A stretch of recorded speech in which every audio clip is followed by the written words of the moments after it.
witches, welcome back to the channel. This is Hectarios, and in this video is going to be part 2 to my other video called Introduction to the Aura and How to Control It, Electromagnetic Energy Field. So go back and watch that if you have not seen it already. But this is going to be the second part of that. And this particular video is about using your aura and your electromagnetic energy field in order to utilize storms and lightning as a source of power in your magics. Okay? So in that video, I was talking about how basically your aura is like a magnet, which it has a function or a polarity of attraction or repulsion. Just like with a magnet, well, when you have two magnets, two of the ends repel each other and two of the ends attract each other. Okay? Your aura is like that. It has a polarity that you could control. Once again, watch that video to understand how to control it. But you can switch your aura's energy between being a repelling energy or an attractive one. Okay? And that comes into play when you're talking about utilizing storms and lightning for magic.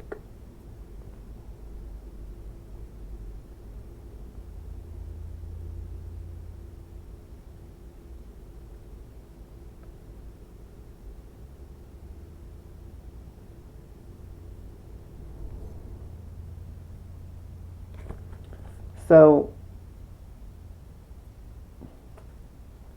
I'm sorry, y'all, I'm just looking over my notes real quick because I want to make sure I cover the topic right. It comes down to understanding how to control the receptive, attractive energy versus the repulsive, projective energy. Okay? So once again, watch the first video in this series on how to control it, which is basically controlled by your own thoughts and feelings in alignment.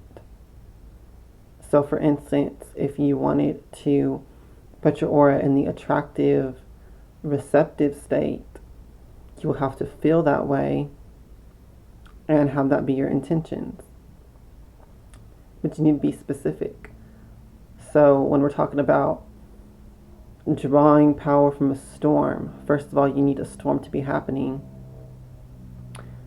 Then you need to get yourself into a receptive state, feeling and thinking that you are attracting and receiving the power from the storm. Okay, it's very simple, actually.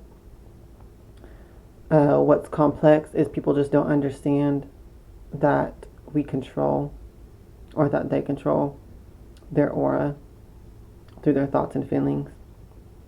But really you do. So the more conscious that you are of your own thoughts and feelings, the more control that you have over your own energy. It's very simple.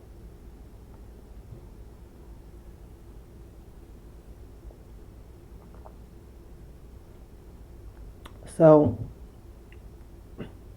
you basically just get yourself into a receptive state in general. And what I would suggest is invocate, meaning, in your own words, call on that energy vocally as well. Because a lot of times when we orate and speak on things, when you speak a call to something, you're going to feel and you're going to be feeling and thinking more perfectly in alignment. Okay? with what you're trying to do. So I hope that makes sense. It's just how it works. So words are powerful. They're more powerful when they're your own words that you are speaking from. When they say you're speaking from your heart, what do you think that means? It means that you're speaking in alignment with what you feel. So try to use your own words. Now you can call in any kind of way that you want. You can call on a deity of storms. For instance, you could call on Zeus or Indra or Hecate, any deities that has power over the sky or storms or lightning in particular. Or you could just call on the storm itself without calling on any deities. There's really no limit to how you can do it. I have often just said, "Come to me, storm," or different things like that. You could call on the elementals, the natural nature elementals, spirits of the storm. Everything that exists in the physical realm has a spirit behind it. So basically that means that every storm, basically that means that every storm that comes by, there's a spirit behind it. It has its own soul. It has its own spirit. You could call to that specifically. You don't have to know it's a name. You could just call on it. And spend some time doing that, okay? Like I told y'all, when it comes to casting spells and stuff like that, I would usually say don't spend anything less than 10 minutes setting your intention, okay? At least 10 full solid minutes of your intention itself and focusing on that. So that includes when you're invoking. You need to spend at least 10 minutes solidly, continuously invoking. Okay? So that's what you're doing with utilizing storms and lightning. You're actually invoking the storm's energy. Now, why would you want to do this? Well, storms are an immense source of power. They are, especially storms that has lightning in it, they are very much a giant electromagnetic field, or they have their own giant electromagnetic field.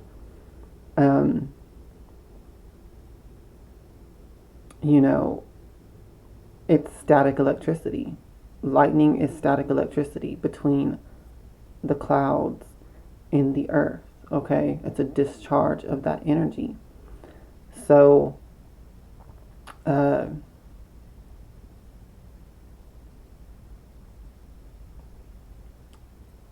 what you're tapping into, basically. And you could use that energy in your spells. You could use it to fuel a spell rather than using your own personal energy only or completely. You can draw on the storm's energy, which is very much more stronger than any normal regular human aura.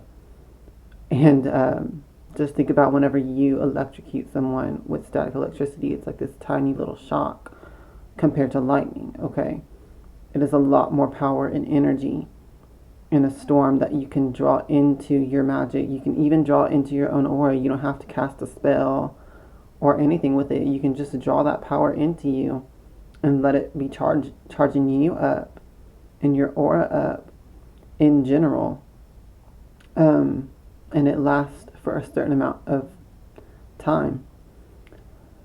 It's going to be different depending on how much you invoke, how strong the storm is.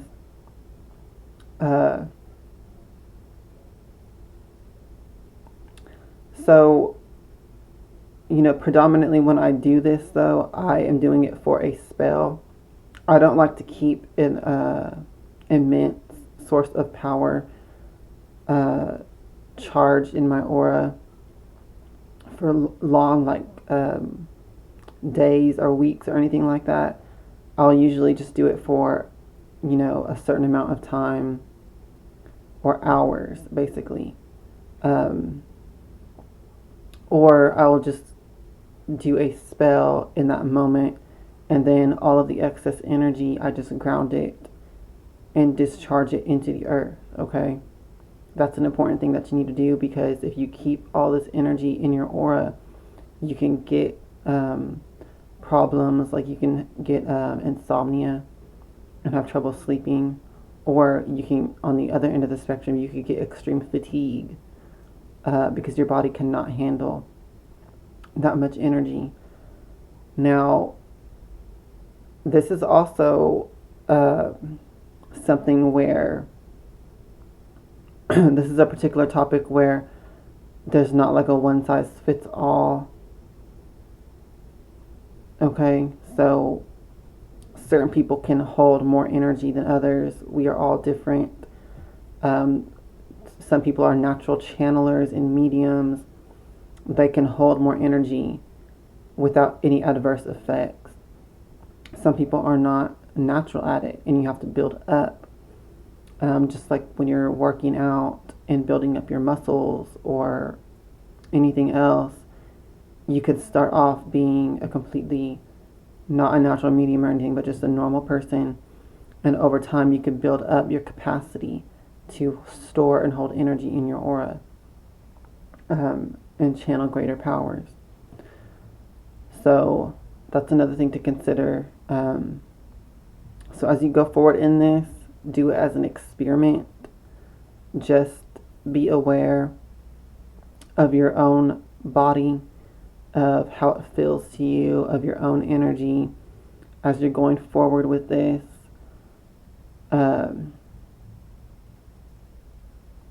And do what feels right to you. Like, limit how much energy you take in when you feel like it's enough, or when you feel like you're on the threshold of crossing a boundary or something like that. Just go ahead and stop. It can be dangerous, I will say as well, because a lot of times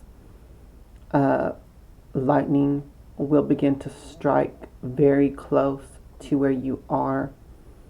When you're channeling a storm, you really need to do it outside so that your aura can be in direct contact without any kind of walls or barriers in between your energy and the storm energy. So you do need to do it outside. But, be cautious about lightning, of course. It can be dangerous. And when you are invoking the storm energy, you are, in a sense, drawing what would normally be the lightning strikes, discharging energy. You're becoming a vessel where the storm's energy can be discharged into you instead. That does attract lightning to strike closer and closer to your vicinity, the more and more that you absorb of that, okay? So I do want to say that.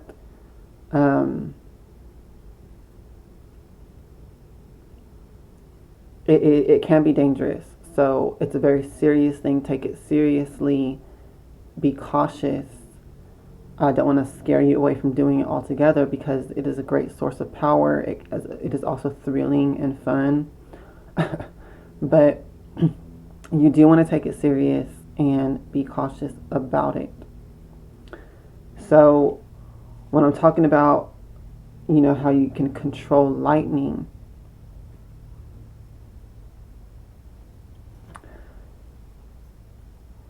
it's not a perfect control, okay? What I mean is that you can attract it through the process I told you. You can attract it closer and closer to you. You can begin to direct where the lightning strikes. But once again, this is going to be a process, because you're going to, first of all, have to get used to invoking storm energy. You're going to have to get used to that process. the way that it feels in your aura, all of that, you have to consciously understand that process. So it's going to take you several experiments and several tries, and several times successfully doing it. And you will begin to become sensitive and aware of the minute details of the process. And once you get to a certain level, you can then direct a general area of where the lightning will strike. Okay? I don't necessarily think that you can choose an exact thing for the lightning to strike. Well, I can't really say that because I can only speak from the level where I'm at right now. I've been doing this for several years. So at the level where I'm at right now, after doing it for many years, I can make a lightning strike in a general area pretty precisely, but I cannot make it strike something specific. Okay? Now, there is sometimes when it does strike a specific thing that I want it to strike, but it's not every single time. It's more like I feel like I'm just controlling the general area, because I do focus on the target, but it does not always strike the exact target. It will strike nearby it, or sometimes it will strike it directly. So, maybe that's just where I'm at right now. Maybe in the future, as I continue to do this, it will get more direct. Why would you want to control that? Well, a lot of times what I will do is I will set my talismans and amulets, and either my personal ones or the ones that I sell or make for my friends or clients, and I will actually set them outside when I know a storm's coming in, on like a fence post or something that's kind of somewhat of a target for lightning. And a lot of times I will try to induce the lightning to strike it as the discharge of that storm's power into the talisman. Okay? Because, like I said, it's a greater source of power to draw on, to charge things or to empower your spells. I have set my ritual tools out in storms and stuff like that. And even if the lightning doesn't directly strike the item, even if it strikes nearby, that energy goes into the earth right there in that vicinity. And so if you have your tool or your item on the ground itself, or on something that's stuck into the ground, like a post or a pole or something like that, or a tree, it will absorb a degree of that energy. Okay? So these are just some of the reasons how I use it, or why I use it. And it's just fun to experiment with as well, okay? And the more that you experiment with it, the more control that you will have over it, and be able to use it for more conscious reasons, like charging something up with its power. So, another way that I use lightning in storms, in spell casting in particular, is I will be outside doing an invocation first to draw power to me. When you're using it for spell casting, there's a different method, because you're not just going to be in the receptive state only. That's when you're charging up with the energy. You can also release your own discharge into the storm energy field. And what you're going to do with that process is you're going to invoke to charge up. The polarity is receptive, attracting. Then you're going to consciously change that after you've built up to a certain amount of power where you feel like it has built up strong enough, you're going to shift the polarity of your own aura to now be projective and repulsive. And when you do that, that's the part where you will speak your spell or your intention. It could be a single short sentence even. But basically, you switch the perspective and the intention to be projective. And when you do that, it's going to release a discharge of all that energy that you have just previously built up. It will be all released, discharged out into the atmosphere, into the storm. And oftentimes whenever you do that, lightning will not strike down. Instead, it will strike like just the cloud lightning going out or staying in the storm itself. And I have had much success with casting spells that way because basically you're drawing power from the storm, building up this powerful aura. Then you're releasing it all in one powerful burst back into the storm, into the atmosphere, into the ether.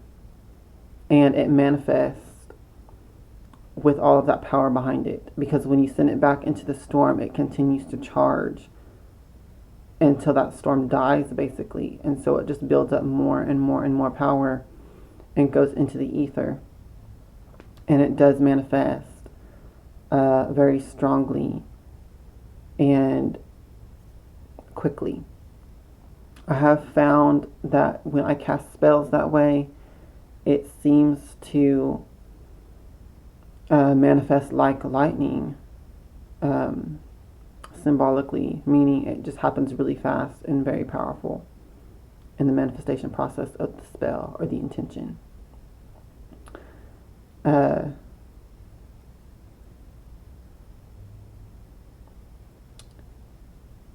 So once again, just to be careful when you're doing it, because you don't want to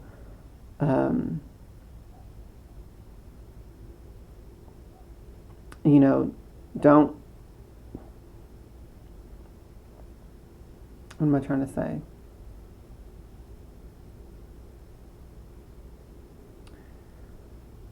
I guess you'll really just have to experience it, but just be safe about it, because you're going to need to know the limits of how much power you can take in before you end up drawing the lightning too close to you, okay? You definitely don't want to get struck by lightning. So just be careful and experiment with it. I would say go little by little as far as the amount of power that you take in and then release. You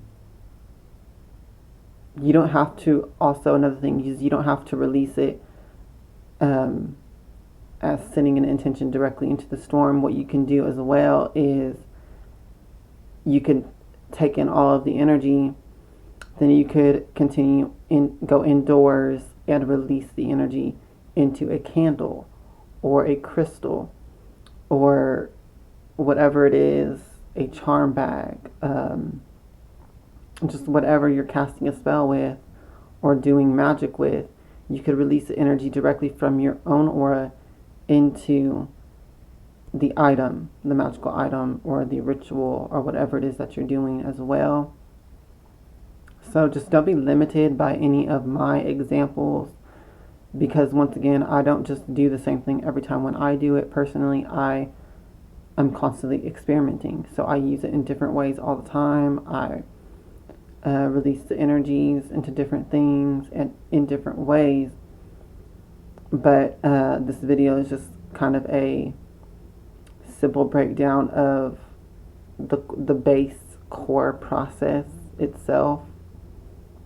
How you do that and what you use it for and on is up to you completely. And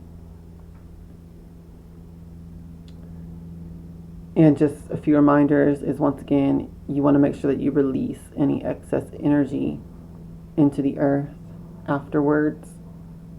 And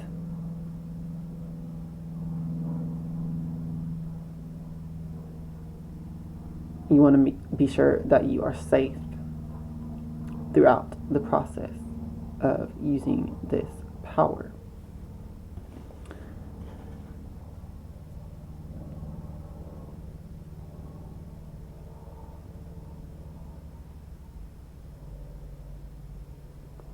So one more thing with this video, this process is, not only aligned with utilizing the energy of storms and lightning, you could also utilize this process for